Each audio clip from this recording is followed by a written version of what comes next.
Okay, Jacob, go ahead and get started. Your class is given a fenced-in space measuring 10 meters by 5 meters. The garden has a path around it inside the fence and two paths intersection in the center of the space. The outside path is 1 meter wide, and the inside paths are each half a meter wide. What is the area of the actual planting space? Okay, what do you think we should do to work this out, y'all? I think we should avoid just going through the math, and it might be easier to use a diagram or to draw it out. I concur. So I think you should draw. make us a rectangle. Yeah. So we're going to do a rectangle, Measure it. and the 10 long by sides are 5. going to be 10. Whoops. That's a 5. That's a 10. Now there's And And the then there's the outer inside path. path, Or whatever. which is a smaller rectangle inside the first one. Which is how And wide? it'll be a meter wide on each end. Alright, that's 1 meter.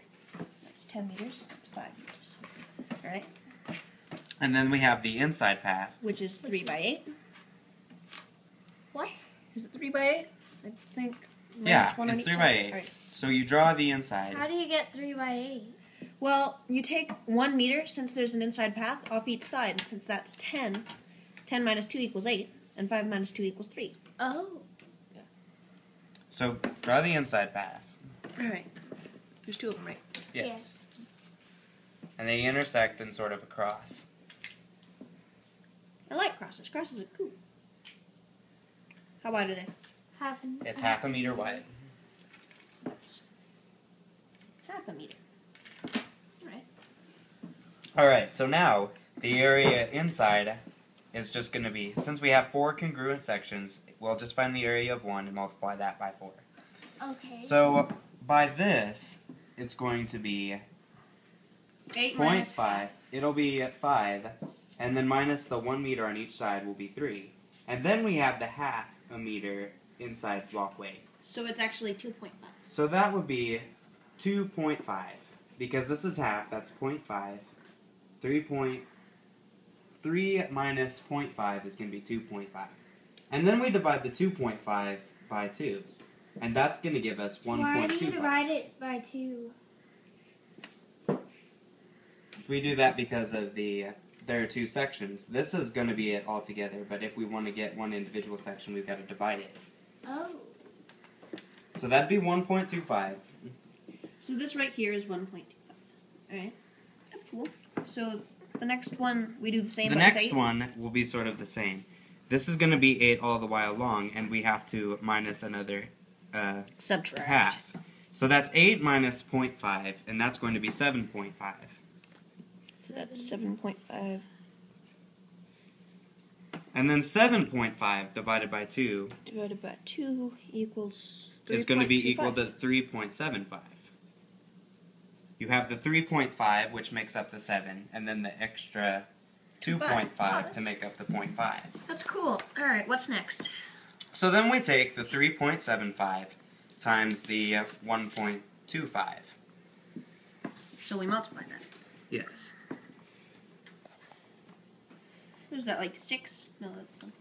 So where are we getting the 3.75 instead of 3.25? Oh. It would seem as though it's just 3.25, like it's as easy as the 1.25. But really, 7 doesn't get a perfect even whole number. It gets 3.5. Oh.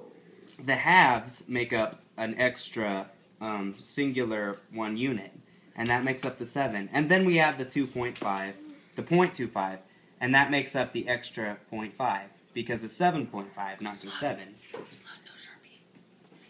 So then we have these two, and we multiply them together to get the area of 1 square. That would be 5 times 5 is equal to 25. 2 up. 5 times 7 is 35, plus the 2 is 37. 3 up. Take the 5 times the 3 is 15, plus the 3 is 18. Cross that out. Add a 0. 2 by 5 is 10. Carry the 1 up. 2 times 7 is 14, plus the 1 is 15. Carry this 1 up, and then the 2 times the 3 plus the 1 is 7. And we cross that out and add 2 zeros this time. And then the 1 times all of them is just going to be the original number. 5 7, and 3. Then we take the decimals, and it's...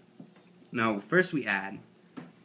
So that would be 5 to the zeros, 7 and zeros. And then the 5 and the 5 will make a 10, plus the 8 is going to be 18. You drop the 8 and bring the 1 up. The 7 and the 7 will be 14, plus the 2 1s, which will be 16. Drop the 6, 1 up. And then the 1 and the 3 will be 4. Why are you multiplying those together instead of adding? These are adding.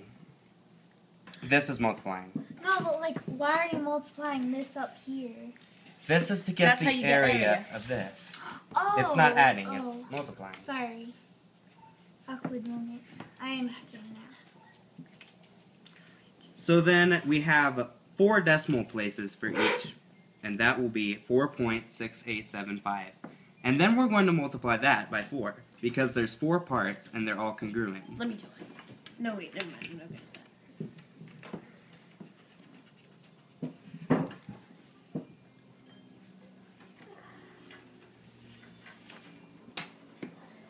Times 4. We have the 4 times the 5, which is 20. Bring the 2 up and add a 0 down. The 4 times the 7 is 28, plus the 2 is 30. So drop a 0 and then add the 3 up. The 4 times the 8 is 32, plus the 3 is 35. Put the 5 down and the 3 up. 4 times 6 is 24, plus the 3 is 27. 7 down, decimal place because of the decimal, and 2 up. Is that 2? Which Yes. one? And then the 4 times the 4 is 16, plus the 2 is 18. So it would be 18.75. And that would be meters squared since we're talking about area. Very good job. Good job, guys. Cool.